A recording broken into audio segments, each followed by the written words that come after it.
Welcome to Ask the Hiring Manager.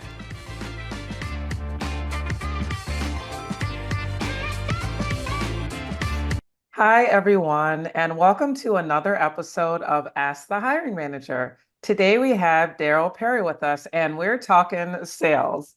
Darrell is a sales consultant with over 30 years of sales experience across diverse sectors and more than 18 years of sales leadership. His executive background includes senior management and senior VP roles at Pfizer, Stryker, and Ash Brokerage. Darrell has achieved recognition for continuously leading sales teams to achieve and exceed their quotas, and specifically drove $750 million in sales while at Stryker. Over the course of his career, Darrell has interviewed thousands of applicants and hired more than 100 individuals to fill high-performance sales roles. So great having you here, Darrell. Oh, Leslie, thank you for having me. I should have you go around and introduce me all the time. As you say that, I'm both flattered and worried that have done so much. So thank you. You have. You should definitely give yourself a pat on the back, Well, but thank you. absolutely. And so, tell me about the start of your sales career and how you got into sales, including Pfizer. I believe you worked at a couple pharmaceutical and med tech companies early on in your career. I did. Sales was one of those things that, like a lot of people, I just sort of fell into because I wasn't going to be an accountant. I wasn't going to go be a doctor or a lawyer or anything like that. And sales just was a natural step for me. And I had an opportunity early on, right out of college, to go out and sell copiers, which is Oh, one of the wow, that's hardest tough. things to do. That is tough. And I sat in a windowless room with two other guys who back then both smoked. And we made phone calls, all just nothing but cold calls about wanting to buy fax machines or copiers. And this is in Orlando, Florida. And I had to wear a Oh, wow. suit and go out into the heat. And Uh, so I did not have it easy, but I learned more than any other time in that short window that if you're going to be successful, it's on you. And that's what I loved about sales. And so I fell in love with it right away. And by the second and third months, I was salesperson of the month. And wow. so that was the start of my love affair with sales. Yes, that's wow, that's cool. And then also not cool given that you were in literally that you were in Orlando, Florida heat with Ooh, I'm in Miami, so I know how like brutal it is during the summer. So obviously you were determined because that's rough. failure was not an option. Yes, absolutely. And what interested you about the medical and like pharmaceutical industry?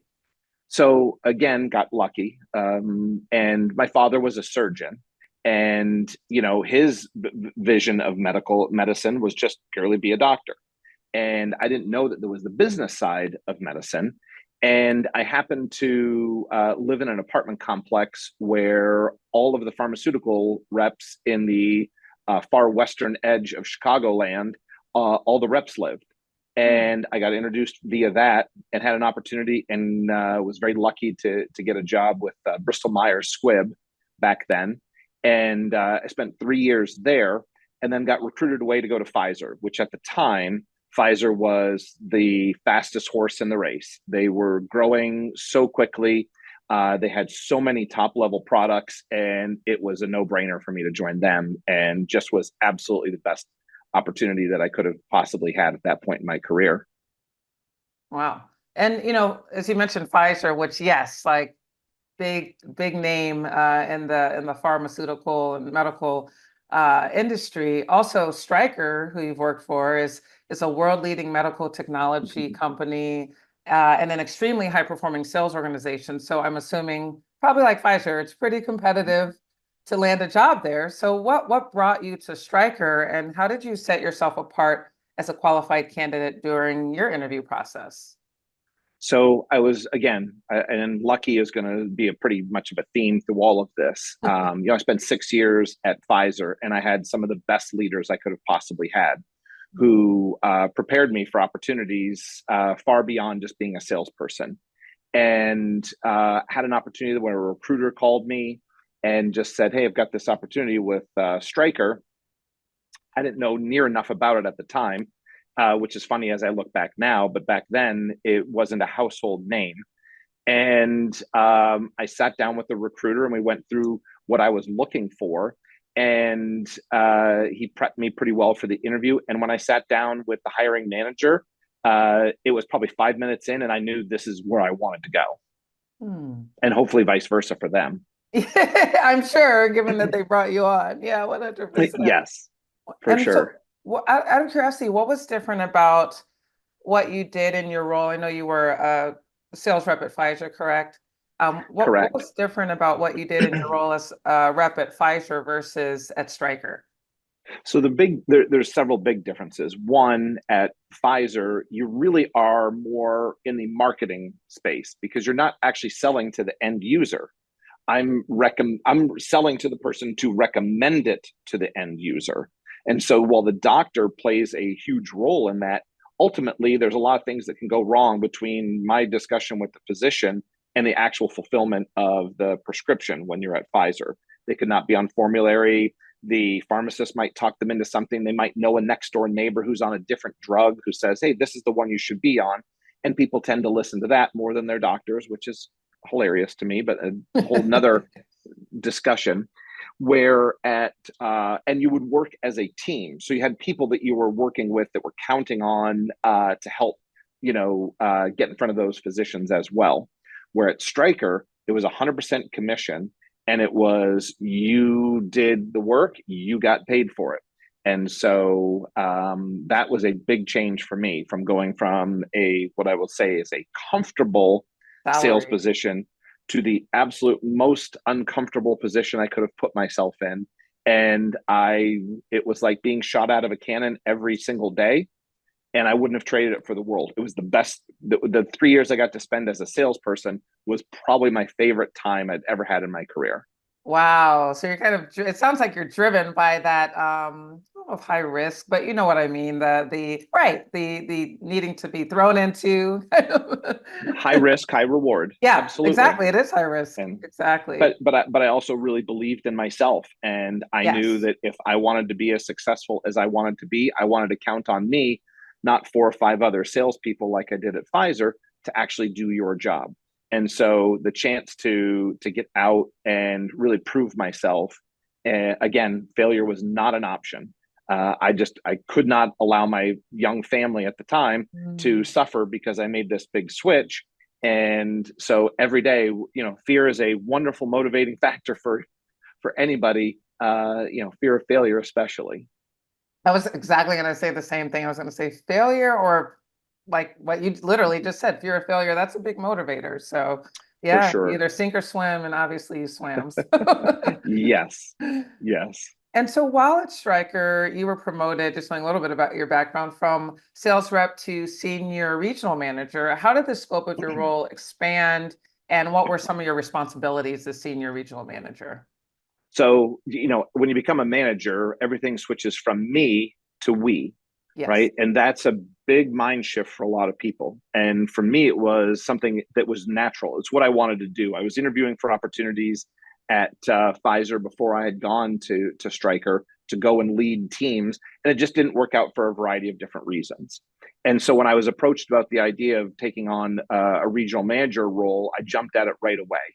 Mm. The I've always enjoyed helping others achieve success as much or even more sometimes than seeing my own personal success. So I take that very serious. I take that I'll call it a social contract, probably to a more extreme measure than most. And when people work for you, I'll do whatever I have to help them be successful. That's a great quality. Yeah, 100%.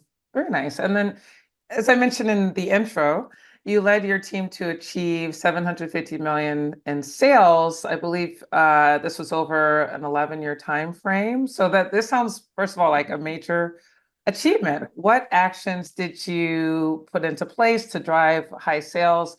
Also, how did you keep your team motivated? So what I'll say is this: that Stryker is the highest performing sales organization you can find, and I was blessed. I had some of the top salespeople that company has ever seen. There was several people that were not only just at the top of their game within our business, but generally regarded as the best salespeople in all of medical sales across the board. And so I was very blessed with that. So it starts with who you have on your team. And so I'd love to take a lot of credit and, pat myself on the back and say, oh, I did this great thing. I really was blessed because I took over a team of very high performing individuals, made a few tweaks, added some new players, and we kept expanding and adding to our team. And then for 2 years, I actually had to run 2 regions. So that's what really exploded the numbers, is when for a couple of different years, I had, I think it was like 7 states at that Oh, time. wow. So those were that was hard work, but very rewarding, and I wouldn't trade it for the world. But again, what it really boils down to is having the best salespeople. And that's what you learn at Stryker, is the value of having the most advanced and professional sales team available to you at any point in time. Absolutely. Absolutely. And speaking of the sales team while you were there, roughly how many sales reps did you hire over the course of your time at Stryker? Also, I'm curious, what attributes did you look for in a qualified candidate? So I would say it's about 25 salespeople that I hired into either an associate sales rep role, promoted into a sales rep role, or hired directly into a sales rep role. Sure. So those were all over, the Midwest where I'm from. So Yeah, same here, by the way. yeah, exactly. Represent. That's right. And so for me, I was very fortunate. I was taught by one of the single best people, and I'll put his name out there. His name is Jim Heath. And Jim was one of the greatest evaluators of talent that you could possibly see. And he really shared with me how important it is to have a process to the way you hire. It cannot be willy-nilly. You cannot, for this person, ask these types of questions and then expect to compare that person by asking a separate set of questions. You're really not comparing them properly. And so how do you know which is the right fit? And so I was taught from a very early stage that having a formula is the secret to understanding of what you're looking for. Because everybody will throw out some things of what they want. What really boils down to is there are 4 themes within an interview that I'm looking for, that I was taught by Jim and other great managers at Stryker. Was 1, work ethic; 2, integrity; 3, grit; and 4, self-reliance. And so we can break each one of those down real quick. Work ethic is table stakes. Are you willing to do the work? That just showing up is not enough. Are you willing to do more than what other people are going to be willing to do? And so that's a really important attribute that we're looking for. Integrity.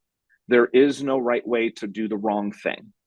And so that was ingrained upon me, that what we're looking for is people that want to win, but want to win the right way. And then grit. Listen, it's a hard business. You're going to get knocked down. You're going to get a lot of no's. Like back in the copier days. Oh, Like I gosh. was Yeah. telling you, I making those phone calls with the 2 guys sitting there smoking in that room. And I was like, oh boy, I just got to get more appointments so I can get out and sell. Grit is a wonderfully underrated attribute for a lot of people, because the ability to get yourself up, dust yourself off, and get back at it without woe is me attitude, because that just wastes time, energy, and affects your overall performance. And then finally, self-reliance. Having salespeople that are self-reliant, that are able to solve problems on their own, that bring you solutions, not questions and problems constantly, is a extremely important part of generating creating a culture of winning on your team. Yes, I like those. Those are very good things to look for. And I like, especially when you were talking about, was it integrity? There's In no right way to do the wrong thing, or something along those lines. Correct. No right Yeah, way to do the wrong thing. that's absolutely right. So thanks for sharing those. For Yeah, and absolutely. the other rule that Jim ingrained upon everybody is, don't cheat, don't steal, don't lie. and don't Yes. tolerate those that do. And those are pretty simple things when you really boil it down to that. And those are words I live by. I've taught my children those things, and I just there's to me it has just the only way I know how to hire people. Yes, that's so important for me as well. So great. And of course, like you mentioned, grit, the being tenacious, taking the bull by the horns. Obviously, what you did both in your copier days in Orlando in that hot suit. Gosh, that's definitely, oh Lord. Yes. And then also throughout your career, including at Stryker. So it's also very important as well. Great. And so after Stryker, you worked at Ash Brokerage. Tell me a little bit about what services Ash Brokerage provides and your role or roles within that company. Yeah, so that was the one of the most difficult decisions I had to make was to leave Stryker, which place I love and still do. My son actually works there now, Oh, and super proud. yeah. Still have all of my friends that are there, and I had a friend. I live in Fort Wayne, Indiana, and he's the CEO of Ash Brokerage, and his name's Tim Ash, and an amazing leader, well regarded in the life insurance space. So Ash is a life insurance brokerage firm. So they are between the insurance companies and your financial advisor to help people get the proper life insurance that they need to protect their families, their businesses, things like that. And it was the largest privately held company in that space in the country. And Tim came to me and just we had long conversations, and he just said, "I'd like you to bring a little bit of Stryker to what we do here at Ash." And so that was a really appealing opportunity, was to run a nationwide group of salespeople and bring a little bit of what we did at Stryker and take that and see if it works in another industry. Nice. And so, at Ash and at Stryker, you led sales professionals, as you mentioned, life insurance with brokerage at Ash, and then with Stryker, the medical sector. So, what I'm curious about the differentiating as well as overlapping qualities that you looked for in insurance sales rep versus a medical sales rep. I know you mentioned those four qualities before. Did that also apply to the insurance business? Feel free to speak on, yeah, any of those. So it's interesting because I had a individual that I had been recruiting at Stryker that I was trying to bring on board, and I really wanted him to be a part of what I was doing there because he had all the attributes that I was looking for. And he was graduated from college and took a job working for Budweiser selling beer. And he was all the way on the West Coast. And he reached out to me about a year and a half into my time at Ash and said, "Hey, I've been seeing all the things you post on LinkedIn, and I'm intrigued by your company." And we brought him to Fort Wayne to interview. And most people looked at his background and his personality and just said, "I don't think that guy has what we're looking for." And I said, "I promise you, I know what I'm doing when it comes to hiring salespeople." And so we put him in there.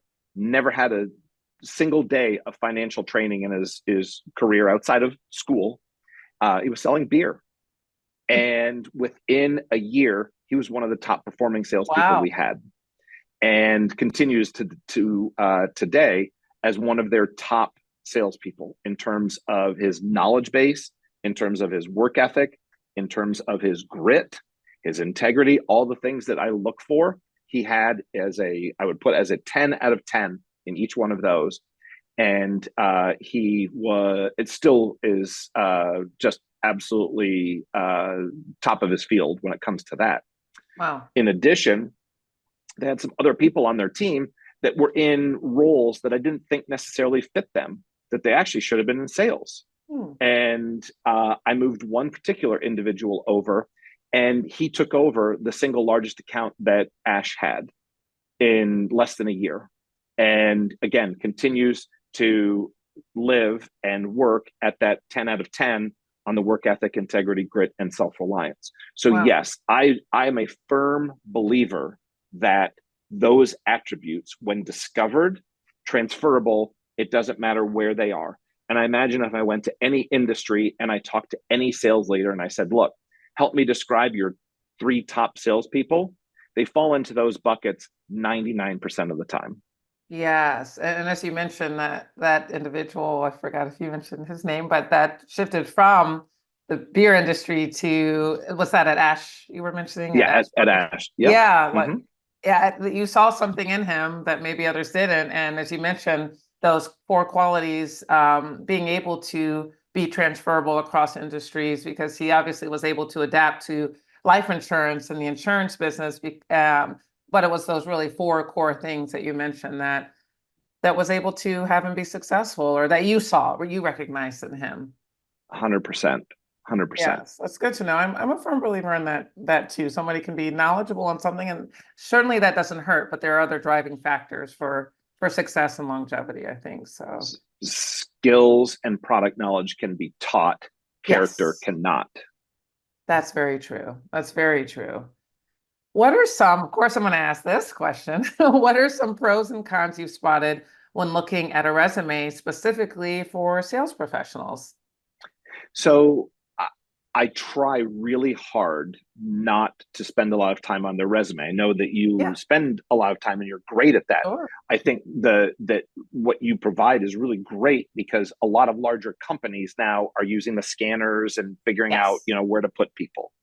What I've always tried to do is I'm looking for key pieces within that. There's some simple ones, right? You know, longevity at some jobs. I understand that sometimes you can't control that, and I'm certainly not predisposed. I try not to read too much into people's resumes. I guess that's what I'm Right. really trying to say is I try not to have a predetermined idea in my brain because what I'll tell you is early on, I mentioned Jim Heath before. I learned, oh my gosh, this guy's going to be great. I remember this as clear as day. Jim drove out in a snowstorm into Wisconsin with me, and we're interviewing, and I'm like, this guy's going to be great because I just looked at his Based on resume. his resume. It could not have gone more poorly if I tried. And Yeah. that's when I learned that what I'm trying to get out of a resume from me when I look at it is what are the specific questions that I want to pull and understand the thread that binds all of the jobs that they have together. Yes. And there's certain things, and one of my favorite questions is to ask is to just set the resume aside and go, what's the single most thing you're proud of on Mm. your resume? Yes. Because a lot of times people put a little bit of fluff in there, that. Yes.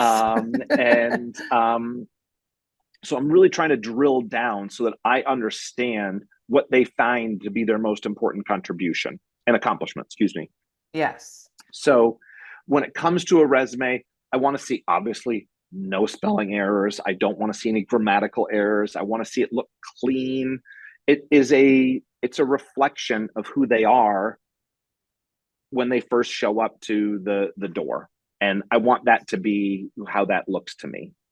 Absolutely. No, thanks for your feedback on that. And even as a resume writer, and of course, what I do is obviously to help present the candidate and the best way possible in the written word and all of those things. However, I don't disagree with you at all. I appreciate your courteousness. Oh, With yeah, Yeah, with the fact that resumes help. They get your foot in the door. As that example, you that absolutely. individual that unfortunately it went the opposite, but you by his resume, it looked great. That gets the foot in the door. But from there, I think that you probably learned a very valuable lesson too, is that that's not the only determining factor. And even as a resume writer, I agree with that as well. And even with Mm-hmm. candidates that I've worked with, I'm very honest and try to be kind, of course, but I'm very transparent with clients that I see that there may be other areas of development that, hey, your resume will look great, but you might want to consider coaching. You might want to consider thinking about these aspects that are more long term. No, do I have to do that? Nope. It's not what I'm getting, paid for, but it's one of those things to try to do due diligence because, as you also know, yes, the resume is important to get the foot in the door, but beyond that point, it's not just about what's gonna get the foot in the door. We want that person to last, and especially from your aspect of leading people, Mm-hmm. managing people, or putting your word on someone. You want that to go long term, which are those other qualities, those four great qualities you mentioned before. So yeah, there's For sure. resume's great. I think that's important, but of course, but there are these other qualities that you've discussed before that are super important that can't always be determined by the first glance at the resume. So Yeah. I mean, obviously, if I've got somebody that has 1 year of experience and I'm looking for a senior level salesperson, I'm going to be able to discern that pretty quick. yes, of And course. vice versa. If I'm looking for an entry level and I've got somebody with 15 years of experience, depending on what I'd love to know why they're applying for a job in a entry level, because Yeah, of everybody's course. got lots of different things. So I try to enter into everything with the most open mind possible. And the more I read someone's resume, the more my mind tends to close. So I like Yes. to just do the glance so that I'm just give myself the best opportunity to give them the best chance of articulating what they want to share with me. That's great. And I think that's really smart on your own end and also fair to the applicant to get an idea of them and a glance and an idea, but not get locked into a preconceived notion whether it's accurate or not. So I think that's a really great thing also for maybe something also that hiring managers may benefit potentially For from. sure. Oh my Yes. gosh, yes. 100%. And so you mentioned one of the, just a couple minutes ago, one question you may ask, what I believe was, what is the most important accomplishment or contribution to the individual? Are there any questions, other questions that you feel are important that you have asked to applicants and kind of the thought process on what you're trying to pull out from a question or two that you may ask during an interview?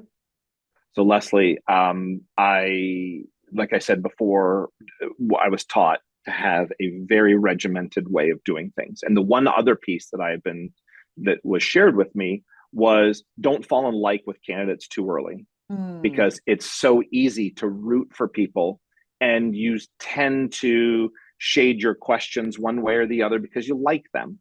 Yes. And I say all the time, don't let the salesperson's best sale be the day they interview with you, because they're gregarious people and they want people to like them. Yes. So I have built a process that works for me. So I'm very regimented. I build an upfront contract with every candidate. So I don't spend a lot of time on chit chat early, Sure. because again, I want the candidate to respond to the questions I'm looking for, not for me to lead them to answers, because a lot of people who interview tend to give the answer in the question they're actually asking, That's which true. doesn't See make a lot of sense to me, because that. if any salesperson should be able to pick up on that and take it.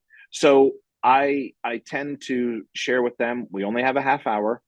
I have certain questions I ask in the same order, and I keep notes on every single person I've interviewed for the last now 20 years, that I could tell you how they answered every single question, because I have a system in which I actually take the notes that I can probably understand. Most people can't read it because I have terrible handwriting, but I also have notations that help me over the course of time that I'm looking for.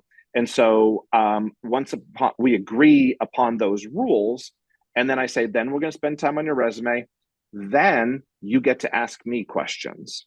Hmm. And so I ask the exact same questions in the exact same order every single time, so Hmm. that I'm evaluating you the same as I would the next person and the person after.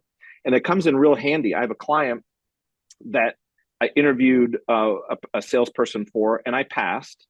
And 6 months later, the CEO sends me an email and just says, "Hey, do you remember interviewing this person?" And I said, "Absolutely." He goes, "Should we reconsider?" And so I pulled up my notes and I said, "Here's why I passed."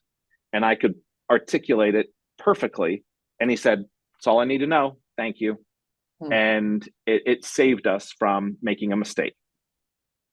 So for me, I have the exact same. I want to say there's a dozen questions. Every once in a while, I'll throw another one in there. And my favorite one that I throw in is simply, how would your best friend describe you? Oh, wow. I like that one. Yeah. And what I like about it is that really they hold the mirror up to themselves. And that's really what they're doing. And most people will describe themselves as they see themselves, not necessarily Sure. how their friend sees them. And Sure. it really opens up some opportunity to learn about them.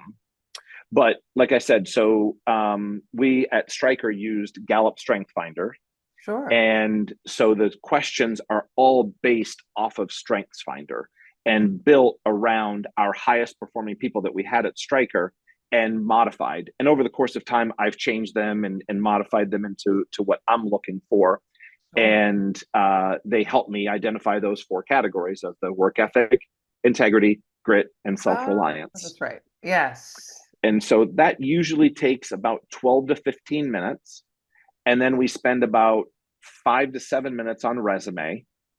And then the remaining time is for the candidate to ask me questions. Hmm. And I learn as much or more about the person sitting across from me based on how they ask me questions, what questions they actually ask, and how prepared they actually are. I'm amazed constantly at the lack of preparation people have when they come in. They Interesting. are making a life decision to switch careers, switch jobs, something, and you don't have questions. Your wife, your husband doesn't have want to know a few things about what you're going to be doing. That always is a major red flag for me when somebody does not have written questions that they want to know before they make this next step. Yes. The first half hour interview is deciding we're not even dating yet. We're trying to decide if we want to go to dinner. Right. Never mind getting married. I kind of want to know if this is the next step we want to take. How do you do that if you don't ask questions? And Right. so I'm always amazed at the lack of preparedness that some people come with. And, I do call them out on it and ask Yeah. them, you can't possibly not have a question. Right. I am So, surprised as well. I literally am surprised. I'm also maybe projecting myself, and I'm like the question asker. My husband says my favorite question is why. I always want to know like the that's right. bottom. And so maybe it's just I'm going from my own personal how I know I am to be, even with things that aren't major life decisions.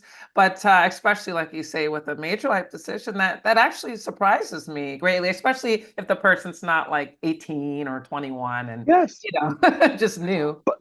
Or even just surface level, right? Tell me about the Right. culture of your company. Okay, that's not really a very well thought out question. Sure. And you're revealing a lot to me by the questions you're asking. Yes. So that's where I really love to see well thought out questions. And nothing Yes. makes me happier than someone who's really thought about what they want and what they're going to do. The gentleman I mentioned before from the that sold the beer that Yes. came to Ash had 3 pages of Oh, questions, wow. and he Yeah. was not taking the job until those questions were answered Wow. because he knows he's making a life decision. And Yes. that's what impressed me the most when we got to the end. I'm like, well, this is a home run. That's great. That's great. Thanks for speaking to that as well. And so, we've talked about your efforts at Pfizer, Stryker, and Ash. What are you currently doing? What's your current role? So 2 years ago, the Ash went and sold to private equity. It was a phenomenal opportunity to stay and grow within another group. And I had just made the decision that I thought it made some sense for me to take what I have done and learn from both Stryker and at Ash to see if I could go help small businesses. And I had run across I will call an acquaintance that one day just reached out to me and said, I need some help. My sales team is doing very poorly. And I've asked 4 or 5 other people, and they all mentioned your name. Oh, Would you be wow. willing to help me? And I thought, well, that's very flattering. I don't know what if I do that. And so I just showed up, and the two of us sat down, and I helped him. I said, if I were in charge, here's what I would do. And we got done, and he said, if I could afford you, I would hire you to start tomorrow. But I'm a small company, I can't afford you. And at that point, another friend of mine said, look, there's this whole world of fractional leadership that's happening out in the world. That would be a great Hmm. avenue for you to go. And I thought, geez, because I could have helped him if he only hired me for, 2 or 3 hours a day to come in and help his team. And I do that for 4 or 5 other clients. I thought, geez, that would be amazing. Yes. So I took a leap of faith and a year and a half ago decided to go out and start my own fractional sales and leadership consulting, where I come into small businesses and help them in a variety of different ways. One is obvious, right on the sales side, where I come in and reconfigure, reconstruct their sales teams, their sales operations, and then exit the company and hire my replacement on my way out. Hmm. And so those last about 8 to 10 months typically. And then I've also done where I've come in and just done some late leadership where they've just had a opportunity where they said, look, we just need somebody to come in and provide some stability, help us grow a little bit, do some sales, but also lead the rest of the team. Because most small businesses, you wear a lot of hats. And my experience at Ash really taught me. Now, mind you, when I say Ash is a small business, it's not very small, but comparatively to Stryker and Pfizer, Yes. it is. But I've been very fortunate over the last year and a half. I've had 6 different clients that I've been able to come in and help and have a really large impact on and provide them some leadership that they haven't had in the past. Oh, great. And the businesses that you mentioned, those 6 businesses, are they um, organizations that are literal sales organizations? Or are they in what industries? I'm curious. Have you? Sure. Sure. One was a commercial flooring and residential flooring company, wildly successful, but had not had a sales structure in the past. Came Sure. in, provided and built some of that, and then handed it off to the person that they hired to become the sales leader. Phenomenal company, great people, just needed a little bit of help there to Sure. provide some direction and to hire some better talent because my number one superpower is hiring good salespeople. So I Yes. like to be able to use that as much as possible. Another was a commercial door and frame company. Had no idea that doors were so complicated, but this company just needed some stability and needed to take care of a bleeding spreadsheet and to figure out how to approach customers better than they had in the past. So I got to wear several hats there and really flex my leadership muscle as the general manager, which was a phenomenal experience. I work currently with a Volkswagen dealer, Sure. helping with all things there, and that has been an amazing experience. And another wealth management firm that I knew from my days at Ash, where I've been able to come in and provide again some sales process, some sales hiring, and some of my leadership qualities, and now getting ready to hand that off and let them go. And then I do sales hiring for one particular client because, as the CEO said to me, he's like, we are at best 30 to 40% hit rate on our salespeople, and we can't keep going around on this Right. carousel. And so I've come in and helped provide some stability there and use my process to help them find and identify better candidates. And that has been wonderfully successful. And then I've got another that I go in and I provide some teaching to VPs of sales Great. where they're having questions, much like you and I are having discussions, and I help Yes. coach them on how they can interview better and provide a little bit of my experience from Stryker and Ash and learn from my lessons. That's great. That sounds very rewarding, and my opinion, getting to use like your abilities and skills and things that have made you successful at Pfizer, Stryker, Ash, to help other business owners that are maybe struggling to some degree, even if it's a little bit, so that you can help move them forward and basically consult with them in a way where, yeah, you're adding value to different businesses as well. So I personally think that sounds really rewarding. I'm sure you It's appreciate what been you do. it's been absolutely incredible. I probably am, doing way more than I would have expected, and the Yeah. impact that I get to have is infinitely bigger than in one organization. So I do feel Yes. really good about the work I'm doing. Oh, that's great. Good for you. It's great to do something you really love, which I know you love sales Oh, in general, but to be able to give back in a way as well. So yes, for I love sure. that. And you mentioned earlier, I believe, while at Stryker, utilizing Gallup Strengths Finder. Do you Mm-hmm. utilize Gallup now? And for those who may not know, can you give some background on what is Gallup Strengths Finder and anything more you want to say there? So Strength Finder was designed back, maybe 25 years ago now. And they identified 34 strengths that people have. And I won't go through all 34, but they're bucketed into four domains. One is relationship building, influencing, strategic thinking, and execution. And they've subdivided those in those 34 into those four buckets. And so what they help you do is identify what makes people tick. Why do you act the way you do? And once I learned that about myself, it really was an aha moment in my life as to why do I feel the way I do, but somebody next to me doing the exact same job doesn't. Hmm. And that's all really StrengthsFinder does. It's not a personality test that says you have to have these five attributes or it doesn't work, because you and I could have the exact same five, but we utilize them in different manners. Hmm. So what yours look like and what mine look like is a unique, like a fingerprint. And so Gallup has really identified and done a phenomenal job, and I am a big believer in theirs. My one of my clients does send every candidate through so that we can at least identify and understand what makes them tick. So I'm a huge believer. So yes, we still use it.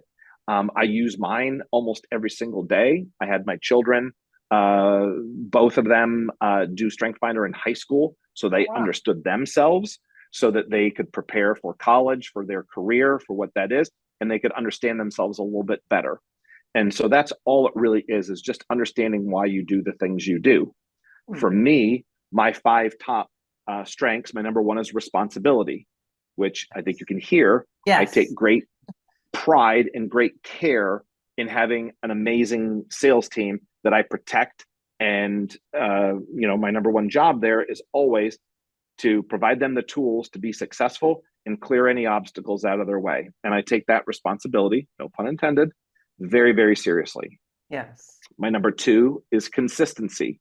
So for me, what that really means is if you ask me a question and someone else on the sales team asks me a question, I'm going to be consistent in my answer. I don't just today this, tomorrow that. I'm Yes. very consistent when it comes to answering those questions. And the third one is harmony. And so for me, it doesn't mean I shy away from conflict. What it means is I need resolution of conflict. I don't mind having a hard conversation with someone. I just like us to both come to an agreement at the end of that conversation. I do not like when things are left unsaid or undone, and that makes it very difficult for me to move on with my day. And Yes. so harmony is it can be that. My fourth strength is belief. Again, going back to my there is no right way to do the wrong thing. I am very, this is the right way, this is the wrong way, this is good, this is bad. We are not going to, I don't have a gray area where people can operate in and go, well, it's kind of okay. I don't Yes. believe in that. I'm a firm believer that we do things the right way. And then the last one, and it served me very well, and some people find it to not be a great strength, but to me, I find it to be my most important, and that's empathy. Hmm. I find that I am able to put myself in other people's shoes and understand them at a different level. And while that may make me a bit softer, I guess, if you will, some days, I do believe that the loyalty that I've engendered with all of the salespeople who've worked for me is a direct result of my ability to understand them and put myself in their shoes and then try to treat them with the respect that they deserve.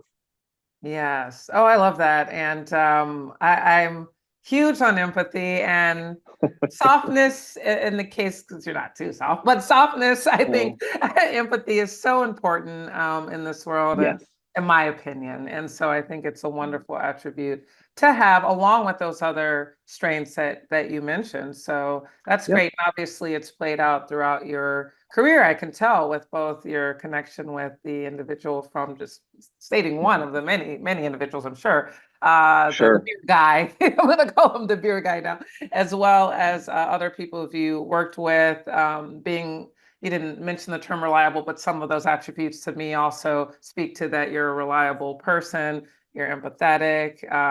Obviously, integrity is very important to you, as it is to me too, and consistency. It's of course it's great to have very important, and both of our opinions to have a great character and integrity, but also the discipline to follow things through and to not let things be left, like you said, undone. So yeah, For I sure. resonate with you on many, if not all of those points. I'm curious, how does because I'm like thinking about my thing.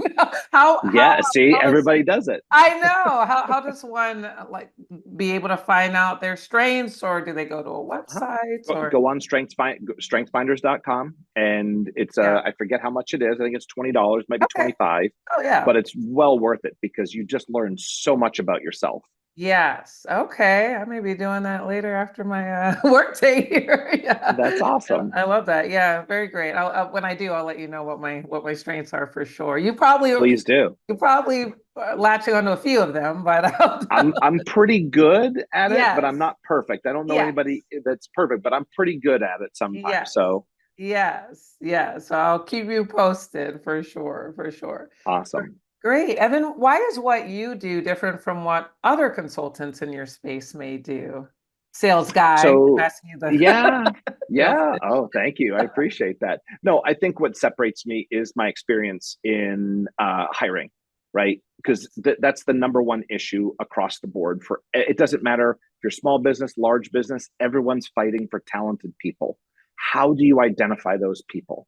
And my process and the experience I've had helps me. I don't care if I'm hiring a top level salesperson, a entry level salesperson, the janitor, whatever job we're looking for.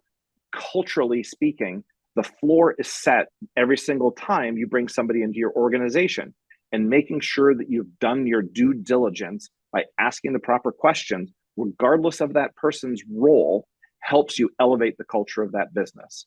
And Mhm. so my experience in that prevents you from making bad hiring choices. Because again, most people want to like.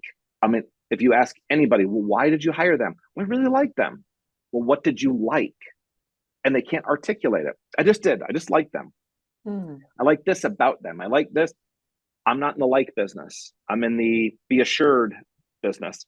Yes. I want people to show up day one, ready to go to work. And I want the culture to be a ceiling where we're raising it so that people are elevating our culture, not bringing it to a lower level. And Yeah. to me, that's what I do that's different than everybody else. Love it. Love it. Great. And what advice would you give to sales professionals as they go about their job search or process? So I would say before you job search, network. Mm. These are, don't look for a job when times are the hardest. Look for jobs when things are going great. No one says you have to leave your job, but if your LinkedIn profile is not up to date and you're not connecting with people in your industry or in other industries and listening to what people are saying, you're not listening to podcasts, you're not listening to the voices within your industry, you're missing out on opportunities. It's easy to just jump in your car as a salesperson, just drive and play a little music or listen to sports talk or what have you. But if you're investing in yourself on a day-to-day basis and understanding that you're building for the next role, whether it's hopefully as a manager or a manager of managers, then you're going to get left behind because there are people that are doing that every single day. And so I would say network, improve yourself, and be ready when opportunity comes knocking. That's great advice for sales professionals and any professionals in general. Obviously, I And asked you because of your sales background for sales professionals, but I think that's great for advice. And sure.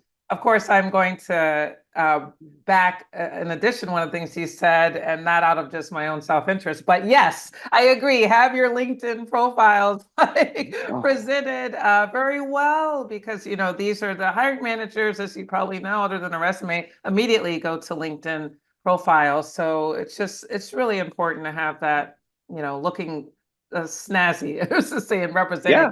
And the algorithms show that the more complete your LinkedIn profile is, the better it shows on the algorithm. Yes. And, I mean, that's how you and I were introduced to one another, was through LinkedIn. Absolutely. Through LinkedIn. Yeah. And almost every single thing that I do now is through LinkedIn.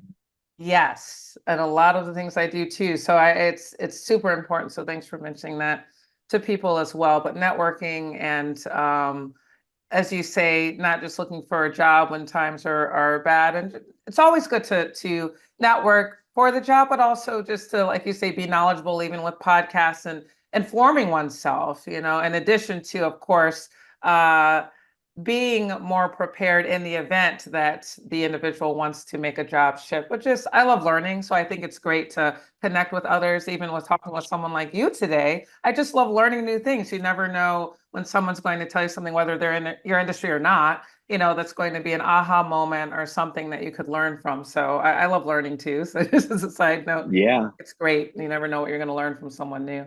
And absolutely. yes. And is there any advice you'd like to give to business owners or hiring managers? I know you work with. Again, yeah, I think the most important thing is don't fall in like with people. Have a process. Be ready and organized when someone walks in, so that you're not wasting time. Because too often we ask questions that just you're not getting anything out of. Like Yes. when people ask questions and I'm teaching people how to interview, I go, "What did you expect to get out of that question?" Mm, And most often people don't really know, because they're just asking questions to have a conversation, as opposed to asking questions to pull thoughtful, the right. yeah, pull the information out that you're looking for.